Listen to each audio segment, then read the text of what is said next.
What's up, y'all? It's Ashley sharing the good news. And y'all, last night I had a revelation.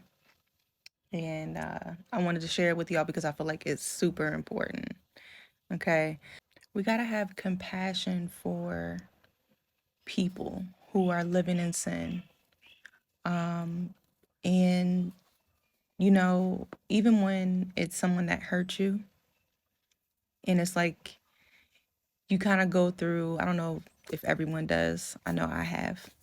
You kind of go through like these different emotions where it's like you want them to pay, you want them to fail, you want them to hurt like you're hurting. But what I'm learning is that sin ultimately hurts them. The lifestyle that they're living is going to hurt them. And I started thinking about it, and I'm like, you know, if you live any kind of way that you want, and this is advice for anyone.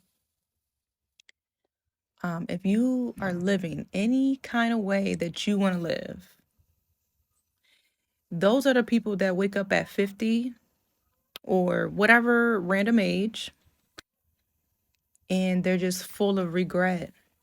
They're full of regret, you know? But the people who are living for God, when you live for God, when you live your life, you give your life to God, you're living for God, walking with God, right? You're not going to be regretful. You're going to be at peace knowing that you've been doing what's right. Because even when I sit back and I think about my life, right? I'm only 33, but I feel like I've lived a lot of life. And I've been through many things, and I'm sure all of you have as well. But when I think about my life, the things that I regret are things that I was doing when I was living in sin. Like I don't sit back and regret like, oh man, I wish I didn't fast for God. I wish I, didn't pray so much. I regret praying so much. I regret talking to God, and I regret getting baptized.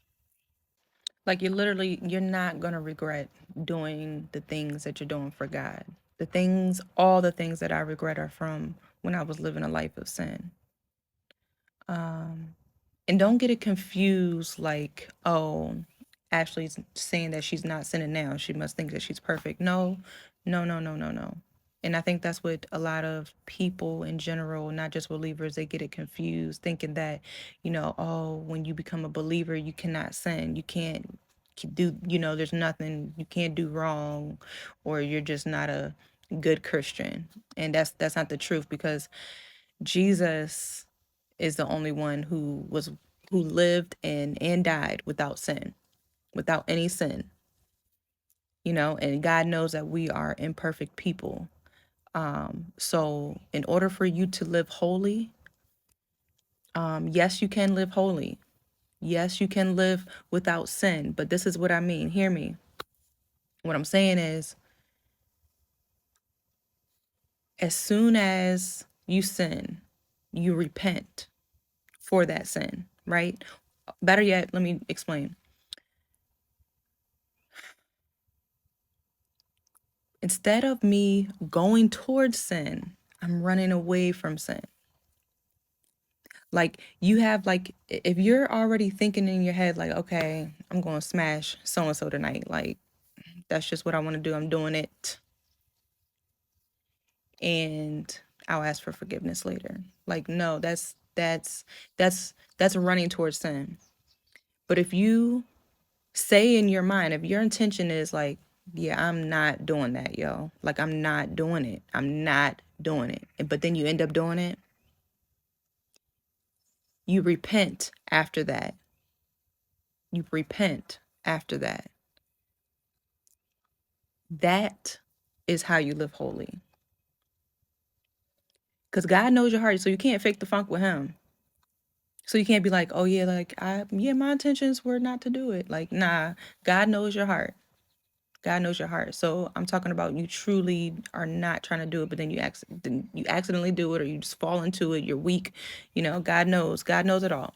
God knows your weaknesses, knows what you're thinking in your head. Like, and so, um, yeah, and there's so many sins, you know, like there's so many things, like just, you know, talking bad about people, you know, tearing people down, things like that. There's many sins that we have to realize that we need to repent for. And that's how you live holy. That's how you live holy, and that's how you please God. But you also have to have faith. That's truly, it says that it's impossible to please God without faith. And so you have to have faith as well.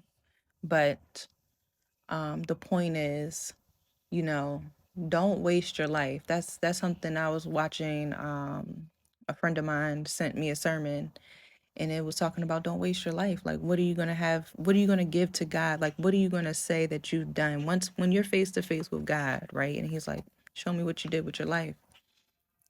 It's not gonna, you know, things are not gonna be acceptable. Like degrees, you know, what degrees did you get?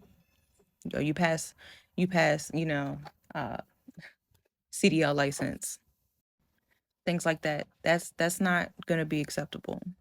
Did you tell people about God?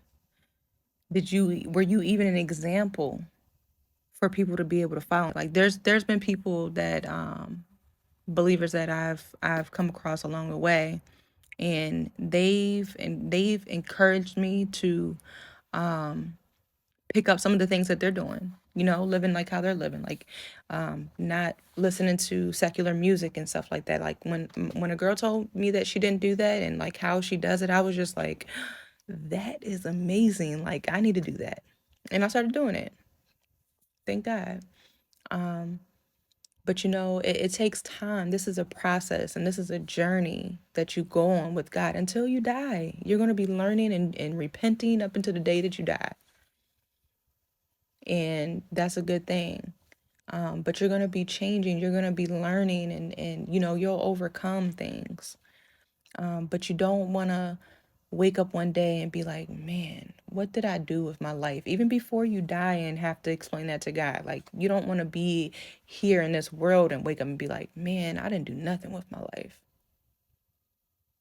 But when you follow God, you will not have that regret. You will not wake up and be like, man, I didn't do nothing with my life. All I did was follow God. Like, you won't be disappointed, trust me. Because God is going to show you things. He's going to guide you. You're going to be able to bless people. And it doesn't always have to be financial. That's the thing. Like we always, because of the world that we live in, we're always thinking about financial blessings, but there's so many more blessings other than financial. There could be healing, you know? You might have been diagnosed with some type of disease, and by God's grace and mercy, you were healed, you know? And that's amazing. So that's my advice to y'all is, you know, think about it and just remember that sin ultimately hurts you. And so we have to have compassion for people who have hurt us, people who are living in sin, people who are lost, people who don't know God. We have to try to reach them. We have to pray for them. Like that's what I've been doing a lot. Like, y'all, I'm in the country right now, and it's, you know what?